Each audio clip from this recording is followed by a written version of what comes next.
Introducing the Spring Print Sentiments stamp set and Spring Print dies. This is going to make creating a gorgeous floral card quick and easy. First, let's take a look at the stamp and sentiments. So we have this beautiful script here that's going to go with your kind of portrait or artwork, I'm going to call it, because it really does look like artwork. We have happy, happy birthday. Congrats, so happy for you. Sending big hugs. Hello, gorgeous. You're a true friend. Thanks ever so much. And then we have some smaller ones here. Love you and hi there. And then there's an additional little heart. I love this type of sentiment. It's just a really fun, kind of different font and different look. And these sentiments are going to fit perfectly inside of kind of like these postage rectangle dies. So you have one that's more of a rectangle, and then you have one that's a postage. So your heart and your two smaller sentiments would fit perfectly in here, but all of your larger ones will fit nicely in the big set or in the big postage die. Now in this die set, we also have this scripty thanks and scripty hello. So I die cut those out of black cardstock, but will look really pretty out of metallic cardstock. Do we also have a die cut heart? So you can use this to coordinate with the heart on the stamp set, or just use this heart on its own. And then you have this grouping, and this is going to be adding little elements to your flowers. For the inside of the flowers is what this is for. Now, the center of attention is going to be this huge die. This is going to cover an A2 size card panel. We have a floral image, all the pieces here cut out, everything die cuts out. And what it's going to do is create this beautiful kind of portrait image. So if we flip over to the back, and it'll give you an example here of what that looks like. You can die cut it out of multiple colors of cardstock. You can do monochromatic. You can do some ink blending to it. And I do have a few helpful pointers that I think are going to help you out when you start putting this together. Now, before I get into that, I do want to share with you the card examples. I think it's going to give you a better idea of how this is going to work. So when you die cut it out of multiple colors of cardstock and you start piecing it together, you're really paper piecing this design. This is one where I did various shades of green for the leaves and the stems, or you could do it all as one color. We have our background. You can do in any color or in blue for a sky. This happens to be a background I used with the dots stencil, and then I used this die to cut it out. And then we have our floral piece. And then instead of using the smaller dies to add those centers, I used some enamel dots. And then this is one of the sentiments from the stamp set that I stamped and did that long rectangle postage to add down there at the bottom. So this is how it would typically look when you're die cutting. You die cut it from various shades of cardstock, but you can also use these pieces individually.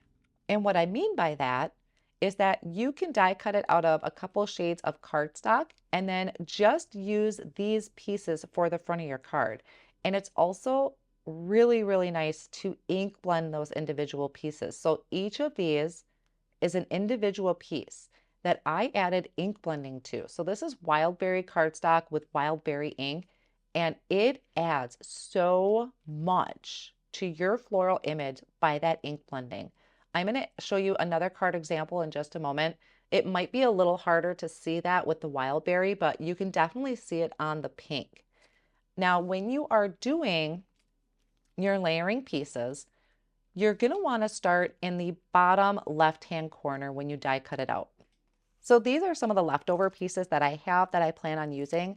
When I did my die cutting, I found it very helpful to use press and seal. So I ran the die cut plate or the plate through with my A2 size card front or card panel, and then everything stayed in place. So I just put press and seal over the back of it. So everything just kind of stayed together and I didn't have to fight to look for which piece fit. So this was super helpful to use press and seal. When you start layering this together on an A2 size card front, you're going to want to start in this bottom left-hand corner. It's going to be easier to kind of start at the bottom and slowly paper piece your way up from the corner kind of to the top, because you don't want to start way over here and then come back here. It's not going to fit together well. So it's really best to kind of start in this bottom corner and then just gradually work your way up and over.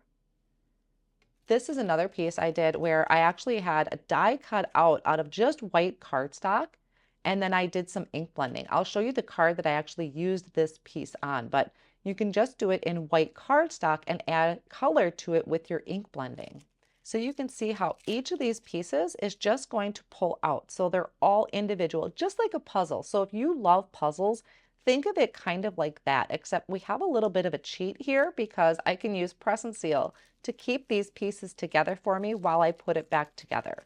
So everything is separated on here. Anywhere you see those lines, it's a separate piece. Now this happens to be a card I created where I did poppy cardstock and then I came in with cranberry ink. So this really adds a dramatic effect. I truly love doing this. I would have done the ink blending on this card, except as I started paper piecing, I completely forgot. I kind of got in the zone of putting that together. But just by adding that ink blending to those areas, it just really adds so much to the flower. So this is where I did colored cardstock and added my ink blending to it. This is a card front that I had used this white panel from, so I just die cut out the flowers from white and added a little bit of light pink to those areas just to kind of give it a little bit of character, but not too much. I really wanted to keep the flowers white. Another thing that I had found super helpful when I was doing this was I used my die cut machine and this cover plate and I dry embossed it. So I'm going to try and show you this on the camera here. I dry embossed the design. Now for one, that's a really fun technique to do to begin with. So you could use that cover plate for just dry embossing, but I also used it as a guide. So it really helped me if you don't have press and seal or maybe you drop a piece. This just really helped me in layering up my pieces. I used it on this background.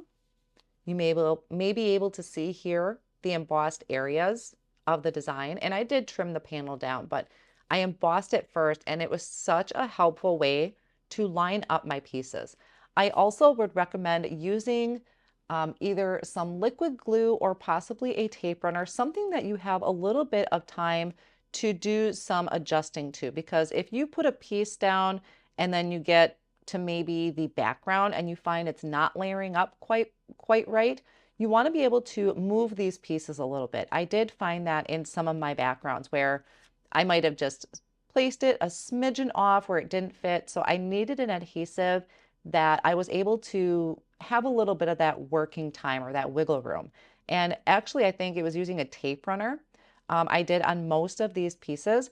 And when I put my cardstock down or these puzzle pieces in, I didn't push down very hard. I gave myself some time. So that way, if I filled in the background, I could come in and move that around. But it is a gorgeous set. Definitely give dry embossing a try. Check your die cut machine for what sandwich is needed to do your dry embossing.